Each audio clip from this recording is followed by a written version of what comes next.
안녕하세요. 저는 몇 달 전에 이혼을 해서 혼자 아이를 키우는 40대 이혼녀입니다. 그렇다 보니 요즘에는 결혼 전처럼 혼자 살았었던 때로 돌아가게 된 것 같아요. 아직 실감이 나는 것은 아니지만 이제라도 모든 것들이 제자리를 찾아 돌아왔다는 생각도 가끔 드는 것 같네요. 아이와 함께 지내다 보면 마음 한켠에서는 아직도 우라가 치밀어 오를 때도 있고 가슴속이 텅 비어버린 것 같을 때도 있지만 그래도 아이의 얼굴을 보며 잘 참으면서 지내고 있습니다. 근데 이렇게 참기만 하다가는 속에서 병이 나도 크게 날 것 같아서 이렇게 익명으로 글로 제 속마음을 말하고 싶어 사연을 보내게 되었습니다. 저와 남편은 결혼한 지 10년 차였습니다. 처음 3년 정도는 정말 행복한 결혼 생활을 보내고 있었어요. 그런데 결혼한 지 4년째가 되던 해부터 주말 부부를 시작해야만 했습니다. 저는 남편과 결혼을 하면서 직장을 그만두고 전업주부로 전향했었는데 3년 만에 아이가 태어나기도 했고 남편의 직업 특성상 자꾸 발령을 받아 지역을 계속 옮겨 다녀야 했기 때문에 저는 부산에 남아서 아이를 돌보고 남편은 주말마다 집으로 돌아오기로 약속을 했답니다. 아무래도 잦은 이사를 해야 하기도 하고 추후에 아이가 학교에 입학해서 생활을 하게 되면 교우 관계도 많이 걱정스럽기도 했거든요. 남편은 2주에 한 번씩은 꼭 올라오겠다고 했고 못해도 한 달에 한 번은 꼭 올 수 있게 하도록 하겠다며 약속을 했지요. 저와 아이는 부산에 머무르기로 하였고 남편은 전국 팔도를 옮겨 다니며 일을 했습니다. 가족들과 떨어져서 혼자 지낼 남편 생각이 많이 나서 정말 짠했어요. 그런데 저도 집에서 아이와 단 둘만 남겨지게 되잖아요. 아무리 상황이 어쩔 수 없었다 치더라도 두 돌도 되지 않은 아이와 저만 집에 혼자 남겨지니까 정말 힘들더라고요. 24시간 도와주는 사람 아무도 없이 집에만 박혀 애기 울음소리를 듣고 있으니 아무래도 저도 사람인지라 우울증이 갑작스럽게 찾아왔습니다. 그렇게 주말 부부를 하기 시작한 지 2년째가 되던 해에 한계가 오더라고요. 그리고 제 짜증은 남편에게로 향했습니다. 사실 남편도 몸도 피곤하고 외로워서 힘이 들고 그럴 텐데 그 당시 저는 남편을 이해해주고 싶지 않았거든요. 점점 부부 사이가 삐걱거리기 시작했어요. 근데 문득 이러면 안 되겠다는 생각이 들기 시작했습니다.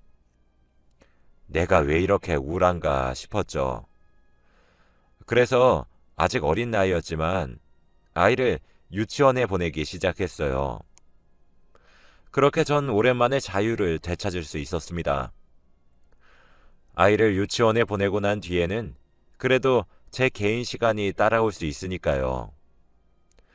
그렇게 지내고 있으니 문득 일을 다시 시작하고 싶더라고요. 다달이 남편이 월급을 붙여줘서 생활하는데 문제는 없었지만 그렇다고 해서 넉넉하지는 않았거든요. 결혼과 동시에 퇴사를 해서 공백기가 5년 정도 되었지만 아이를 유치원에 보내고 틈틈이 공부를 해서 저는 재취업에 성공할 수 있었습니다. 제 대학 동기 중 가장 친한 친구에게 도움도 정말 많이 받아서 가능했던 것 같기도 했죠. 제 친구의 이름은 미희였는데 미인의 회사에 재취업을 할 수 있었거든요. 제가 재취업을 하기 시작하자 주위에서는 제게 필요 없는 염려들이 참 많았습니다. 아이가 너무 어리지 않냐부터 시작해서 잔소리를 했죠.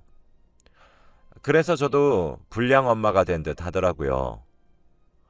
하지만 일을 해서 얻게 되는 성취감과 만족감이 제가 숨통을 트고 살 수 있도록 해주었습니다. 그래서 미희는 제게 은인과 다름없는 존재였어요. 미희도 저와 같은 워킹맘이었습니다. 그러던 어느 날 미희가 서울 지역으로 발령을 받게 되었어요. 그곳엔 제 남편이 일을 하고 있던 지역이었죠. 주말 부부를 처음 하게 되어서 많이 불안하다던 친구에게 전 주말 부부의 선배로서 이것저것 조언을 많이 해주었습니다. 미희와 저는 결혼을 하고 난 뒤에도 한 달에 2번 정도는 만나는 정말 친했던 사이였기 때문에 부부끼리도 자주 만나서 안면이 있었죠. 타지로 가는 것에 대해 많은 걱정을 하길래 전 제 남편에게도 말을 해놓겠다고 말을 하며 미희를 달랬고, 시간이 흘러 미희는 부산을 떠서 서울로 가게 되었어요. 친구 따라 강남을 간다고 하더니 저와 미희 둘 다 주말 부부가 되어버린 것이죠. 그때까지만 해도 저희 부부 사이는 다른 부부들과 같이 투닥거리는 싸움 정도에서 그쳤습니다. 그땐 몰랐어요. 제가 제 무덤을 팠을 줄은 꿈에도 몰랐죠. 제가 직장을 다시 가지고 성취감을 느끼면서 저희 부부 사이는 좋아졌습니다. 저도 남편도 서로의 직장 생활을 응원했고 존중해 주었어요. 남편은 제가 취업한 이후로 매일 자기 전에 10줄은 넘고도 남을 짧은 편지를 항상 제게 보내왔습니다. 제가 건강해져서 보기 좋다, 열심히 일해서 복귀하는 모습이 너무 자랑스럽다, 사랑한다, 보고 싶다 등등 말이에요. 사실 주말 부부를 하게 되면 가장 큰 장점이 뭐냐면 시간이 흘러도 신혼부부처럼 지낼 수 있다는 점이에요.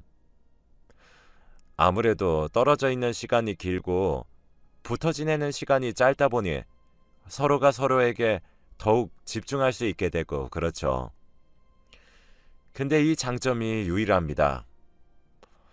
남편 또는 아이의 아빠가 필요한 순간에는 제가 그 역할까지 해야 되니 남겨진 쪽에선 상당히 부담이 되고 그렇죠. 어쨌든 미희는 서울로 올라갔습니다. 그런데 미희가 서울로 올라간 지 3개월도 채 지나지 않아 남편이 점점 무뚝뚝해졌어요. 매일 오던 짧은 편지들은 사라진 지 오래였고 못해도 꼭 한 달에 한 번씩은 집으로 돌아오겠다는 약속도 2달이란 시간이 넘도록 지켜지지 못했어요. 제가 전업주부였을 땐 남편이 살고 있는 지역에 아이를 친정에 맡긴 뒤에 종종 찾아가서 반찬도 가져다 주고 그랬었지만 직장을 다니게 되니까 아무래도 그렇게 하기가 어렵더라고요. 점점 뜸해지는 연락에 의구심을 품고 있었습니다. 하지만 제가 전화를 걸면 받질 않는 것도 아니었고 제가 부재중을 확인하는 즉시 다시 연락을 해오는 남편을 보며 괜한 의심인가 싶기도 했죠. 결혼한 지 시간이 꽤 흘렀으니 시들해질 시기인 건가 싶었지만 그래도 남편을 믿었으니까요. 제가 그렇게 혼자 북치고 장구를 쳤었던 그 시간들을 스스로 그렇게 치부해 왔습니다. 그렇게 남편이 바쁘구나 싶어서 한가해지기를 기다렸고 그렇게 6개월 정도가 흘렀어요. 사람은 적응의 동물이라고 하더니 남편이 가뭄에 콩나듯 저희 집에 오는 것도 익숙해졌고 점점 개인주의적으로 사는 것에 편안함을 느끼기 시작했을 무렵 미희의 남편으로부터 연락이 한 통 오더군요. 할 말이 있으니 만나자는 이야기였습니다. 미희는 10년 넘게 연애를 하고 난 뒤에 결혼에 꼴이 난 아이여서 저는 미희의 남편과도 무척 친한 편이에요. 10년이 넘어가는 세월을 알았으니 친구처럼 지내는 사이죠. 전 가벼운 마음으로 미희의 남편을 만나러 갔습니다. 약속 장소에 나가보니 평소에는 항상 온화한 웃음을 지으며 지내는 미희의 남편은 평소와 다르게 아주 냉정한 표정을 지으며 저를 맞이하더라고요. 분위기를 보아하니 예산 일이 아닌 것 같았죠. 반갑게 인사를 하며 자리에 앉았습니다. 그런데 제가 앉자마자 제게 그러더군요.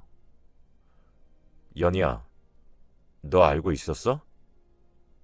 저는 뭐를? 오늘 뭐야? 분위기가 왜 그래? 무슨 일 있어? 라고 되물었습니다. 미 남편은 너 진짜 몰랐냐? 라고 하더군요. 저는 알아들을 수 있게 설명부터 하라고 했습니다. 미의 남편은 마른 세수를 하고 몇 번씩이나 입술을 달싹거리며 고민하는 듯 했지만 이내 제게 가방에서 서류 봉투를 꺼내어 주더군요. 그리고 내 입으론 차마 못 말하겠다. 네가 직접 열어서 두 눈으로 확인해. 라고 하면서 말이에요. 저는 영문도 모른 채 서류 봉투를 받아들었고 열어보았습니다. 그 안엔 수십 장의 사진들과 미의 휴대폰 속에 있었던 파일로 추측되는 대화 내용들이 서류로 정리가 되어 빼곡히 있더라고요. 사진은 둘째치고 뭔가 싶어서 대화 내용을 먼저 훑어봤습니다.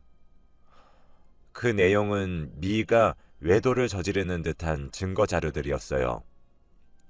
종이 서류를 몇 장 넘기지도 않았는데 입이 정말 떡 벌어질 정도의 양이 정리되어 있더라고요.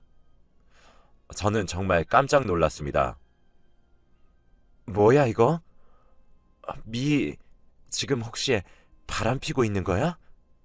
라며 조심스럽게 물어보자 미의 남편은 골이 때린다는 듯이 머리를 짚으며 연희야, 사진들까지 마저 보고 말해. 라며 제 눈을 피하며 제 물음에 답하더군요. 미의 외도 사실도 충격적이었는데 그보다 충격적인 건 바로 그 사진 뭉텅이들이었습니다. 사진들이 왜 충격적이었냐면 미희의 외도 상대가 바로 제 남편이었기 때문이에요. 특히 제 남편의 불륜 사실들 같은 것들을 너무 갑작스럽게 알게 되니 말문이 턱하니 막히더군요. 귀에서 이명이 들리는 듯 했습니다. 눈을 비비고 다시 봐도 사진을 이리저리 돌려봐도 미희가 만나고 있는 사람은 제 남편이었어요. 그리고 미희와 제 남편이 주고받은 자료들을 보니 그제서야 거기에 찍힌 몸이 제 남편이란 사실을 알겠더군요. 할 말을 잃고 멍하니 앉아있자 미희의 남편은 제게 냉수를 한 잔 떠다 주었고 너 진짜 몰랐어? 라고 하더군요. 이게 다 뭐야?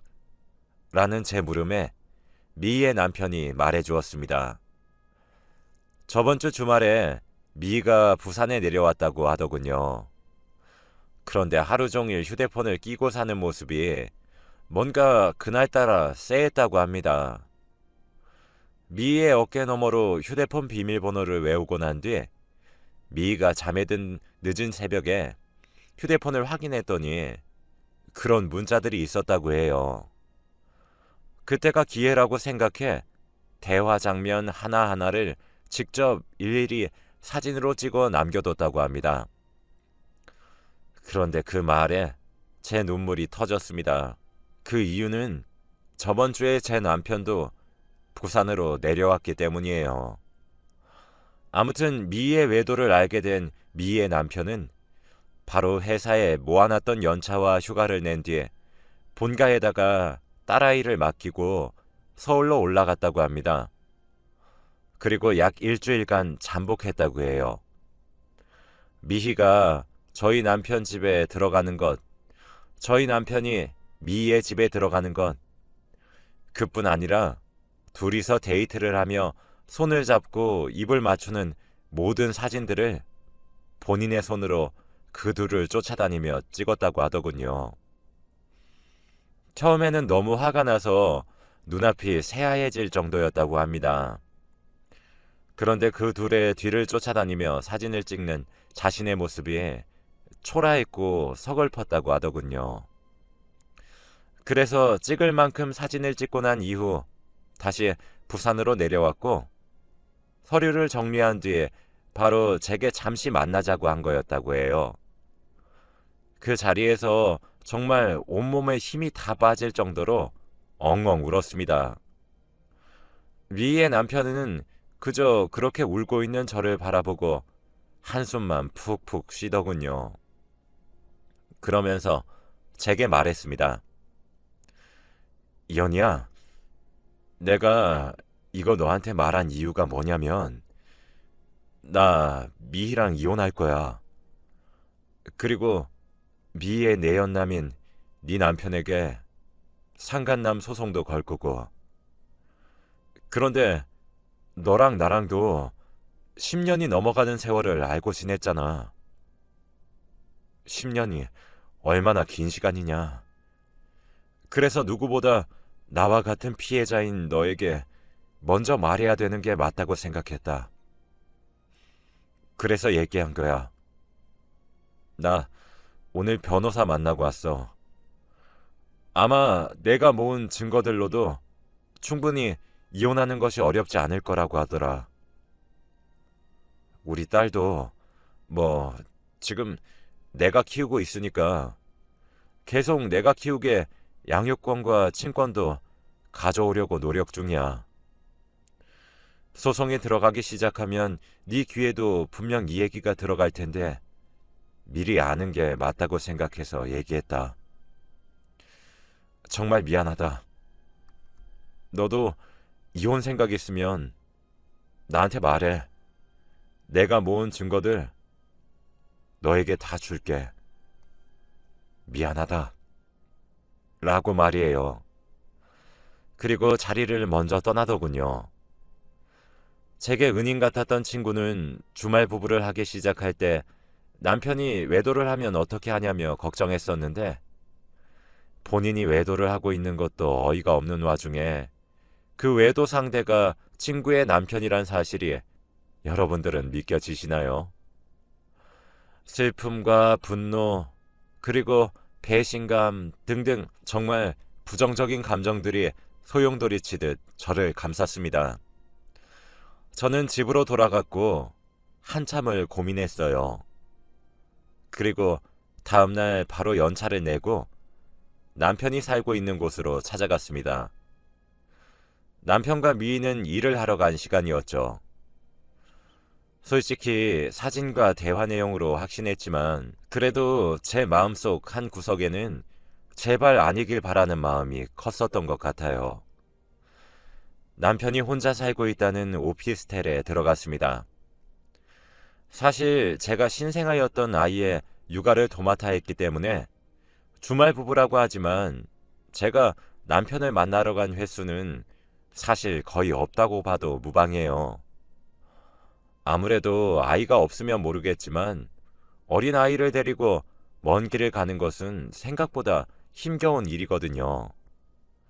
그래서 그랬던 걸까요? 저번에 알려준 비밀번호를 누르니 현관문이 바로 열리더군요. 그렇게 들어갔습니다. 남편이 혼자 살고 있음이 분명한 오피스텔엔 모든 것이 커플 세트로 있었어요. 거실 화도 핑크색과 블루로 한 켤레씩 있었고 침대가 보니 커플 체크무늬 잠옷이 널브러져 있더군요. 어이가 없어서. 주방엔 커플로 맞춘 컵들과 접시들이 즐비했고 화장실엔 한 곳에 꽂혀있는 같은 무늬의 칫솔 2개. 직접 두 눈으로 확인하니 눈물이 먼저 흘러나왔습니다. 하다못해 소파 위에 놓여진 쿠션까지 하트 모양인데 맥이 탁 풀려버렸어요.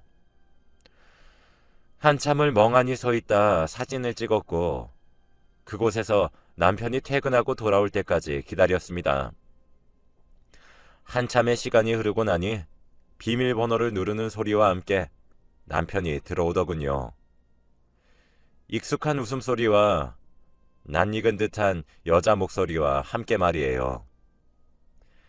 미희와 남편이 함께 팔짱을 끼며 들어오고 있었습니다. 둘 다 퇴근하고 오는 길에 오늘 저녁에 해먹을 반찬거리도 장을 봐왔나 보더군요. 저를 보자마자 귀신을 본 듯한 반응을 내비치며 사색이 되는 남편을 보고 있으니 기가 막히더군요.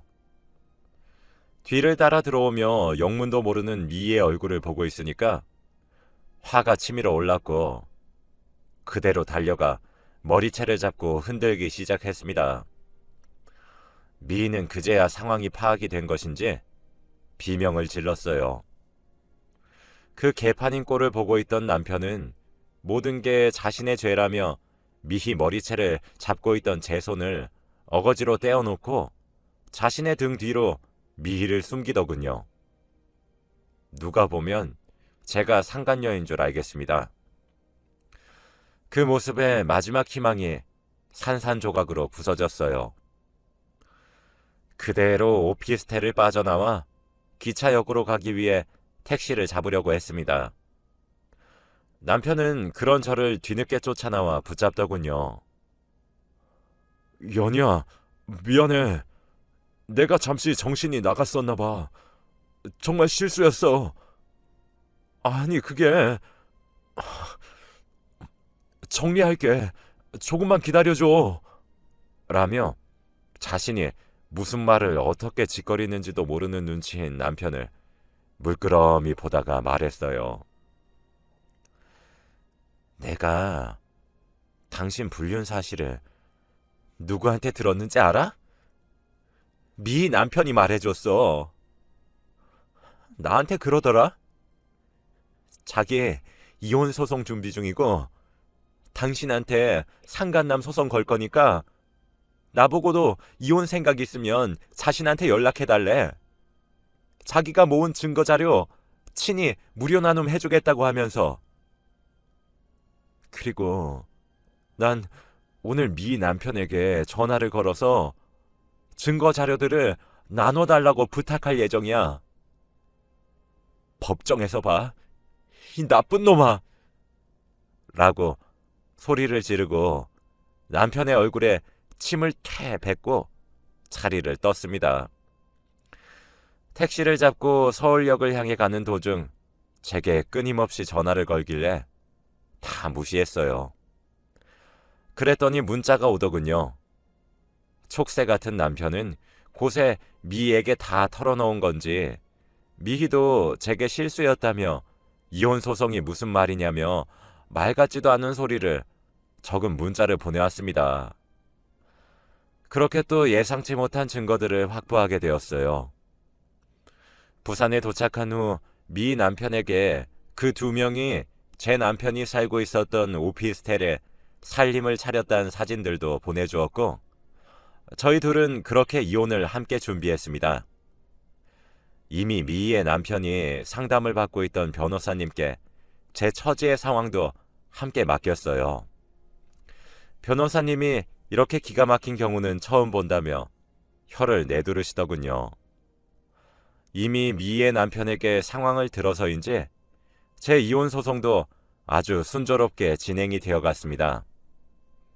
그리고 저도 미희에게 상간녀 소송을 걸었어요. 당연히 저와 미인의 남편 모두 승소할 수 있었고 남편과 미인은 저희에게 각각 2,500만 원씩 소송의 위자료를 지급해야 했습니다.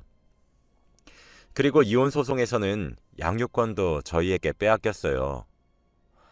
저희 집이나 미인의 가정이나 둘 다 아이가 있어서 면접 교섭권을 빼앗지는 못했지만 매달 양육비와 재산을 많이 가져올 수 있었습니다. 뒤늦게 미희와 제 남편은 서로의 배우자에게 용서를 구하고 가정으로 돌아오겠다며 애원했지만 저희는 받아주지 않았어요. 저희로서는 배우자가 저희 몰래 다른 이성과 만남을 갖다 못해 교제까지 한 사실 그 자체로도 많이 충격적이었는데 그 상대가 친구의 남편과 아내의 친구라는 사실이 너무 커다란 상처로 남았거든요. 저와 미희의 남편은 지금 나름대로 상처를 딛고 새로운 출발을 하려고 노력하고 있습니다. 참 뭐 같은 상황에 엮여서 더 이상 미희의 남편과는 이전처럼 친했던 사이로는 돌아가지 못할 것 같지만요. 제 긴 이야기를 들어주셔서 감사해요. 모두들 저희의 새로운 출발을 진심으로 응원해 주시길 바랍니다. 날씨 변덕이 심한 요즘 다들 건강에 유의하시길 바랍니다.